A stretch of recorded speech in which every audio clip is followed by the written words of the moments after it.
Good morning and welcome to Friday. Here we are. Friday, we're rolling into Friday. One of the local radio personalities on talk radio in the morning, Friday, as he rolls in different people doing that. I Feel Good by, was it James Brown? You know that I would now, and that's his theme song he rolls in when people are realizing it's Friday. When I was a young man in high school, we heard a song that said everybody's working for the weekend. So here we find ourselves, nevertheless, on the fifth day of the week, Friday, and we find ourselves in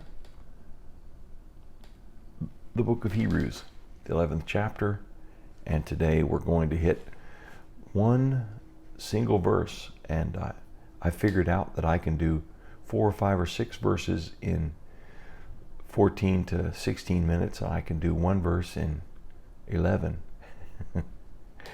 It's like nature abhors a vacuum, and it just expands to fill the space. Here we are, one verse, the 16th verse, and it says, we might recall, this follows on yesterday's verse. It talked about they were not looking for a place on the earth, and we now focus on this. Instead, they were longing for a better country. They could have returned. Abraham left an area, and he did not go back. He sent a servant back for a wife for his son Isaac. Jacob left Isaac, went back into that country, got himself a wife, got tricked by his father-in-law, ended up with 2 wives, and 20 years later made his way back to the land of Canaan. And the idea is they didn't go and stay. They came back to the land of the promise, because what they were doing was following a multi-generational promise or covenant by God that he made with Abram, Isaac, and Jacob. And so that's why they're spoken of in that triad very often, because it was a covenant that was multiple generation, and it was renewed with each successive member. First Abram, then his name became Abraham, then Itzhak, which means son of laughter, and then Jacob, the one who grabs the heel. He wrestled with the angel of the Lord at Peniel. It was called Peniel because he saw the face of God, he said. And after that wrestling match, he walked around with a limp. He never did find out the name of the angel of the Lord, did he? But he was given a new name, Israel, a prince of God. His name would no longer be Jacob, supplanter, deceiver, grabber of the heel, but Israel, a prince of God, or someone who contends with God, Israel. So now, instead of wanting to go back, join the world system, instead they were longing for a better country, a heavenly one. First, the idea was a city whose builder and maker is God. Now they're longing for a better country, a heavenly one. Therefore, God is not ashamed to be called their God, for he has prepared a city for them. In the 14th chapter of John, Jesus makes reference to this idea of, in my Father's house there are many mansions, there are many apartments, there are many compartments, there are many, he uses the Israeli wedding analogy when the groom-to-be goes back to his father's house and builds on another part of the house, then returns for his bride when he completes the building task. Jesus uses that and says, in my Father's house there are many mansions. If it were not so, I would not have told you. If I go, I will go to prepare a place for you, so that where I am, you may be also. It is this idea of a better country, a better city. And then we wait till the 22nd chapter, 5,000 years after the promise was made to Abraham. Is that a long time to wait? Wow. Abraham saw it and waits. He ends up waiting over 5,000 years. Over 5,000 years to see the promise fulfilled with the city, the new city, Jerusalem.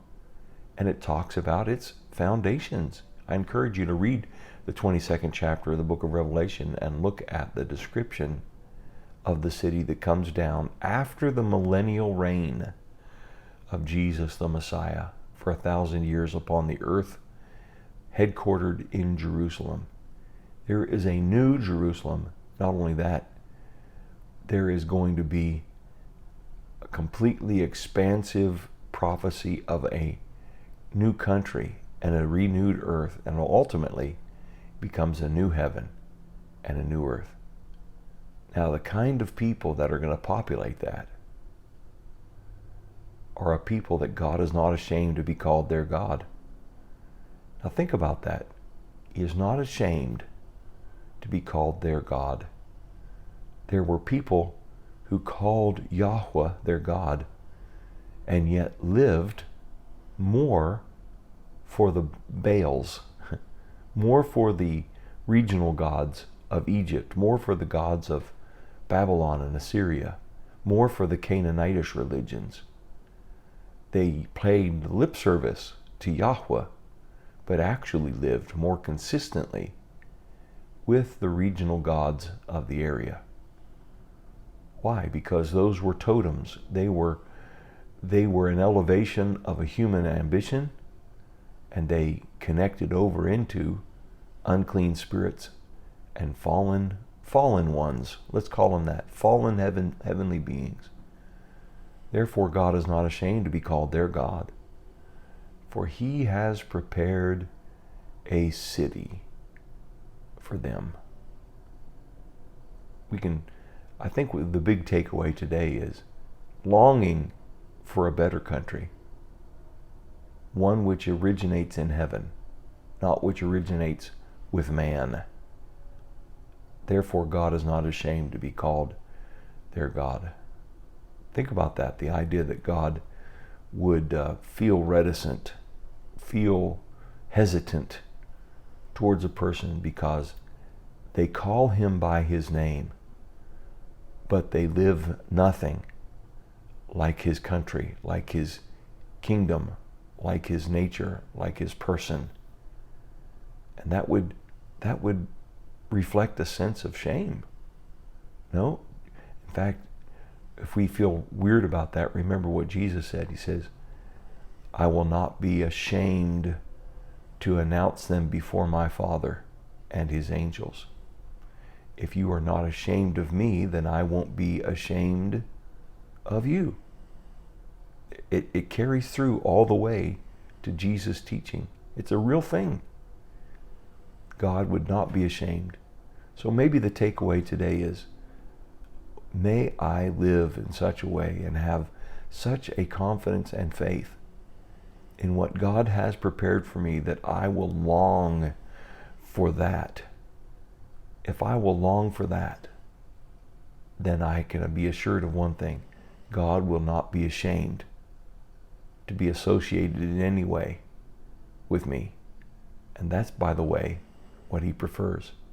So, as you think about that today, let it be a great day on this Friday to meditate upon a longing for a better country and a God who is not ashamed to be aligned, for me to be aligned with Him, the God of the universe. What a great privilege we have to know Him. So Lord bless you as you meditate upon that today. Have a great Friday. We'll see you tomorrow.